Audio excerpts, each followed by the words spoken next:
Uyalmaysizmi? Men issiqda, oftobda avtobus kutib o'tiribman.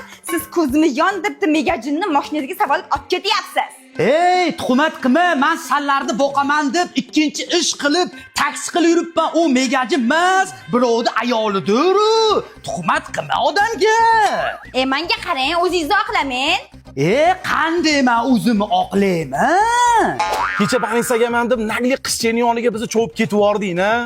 Sen yolg'on gapirgan uyalmaysanmi? Ko'ynimga qizcham sig'adimi? Kecha Banisa dedim. Shu o'zingni oqlorman. Umuman o'zimni oqlamayman men. Sanlar shuni o'ylaysan xolos. Odam podam masakansiz 3 oydan beri arqangizdan kelyapman. Qachon to'laysiz kreditingizni? Baqirma, men to'layman deganimda yo platformalaring ishlamaydi, yo bo'lmasam banklaring obedga chiqib ketgan bo'ladi. Endi ayb menda emas shekilli-ku. Bizda ba'zi postoyanni ishlaydi, o'zingizni oqlamang. O'zi ofis meniki. Prosta shu bugunga kelganda o'rtoqlarni kirib olganini qarangda. Jichcha sabr qiling, kiramiz. Dadasi oxir ushladimmi? Buni uloqtirasizmi, ha? Mana qayerga megajin?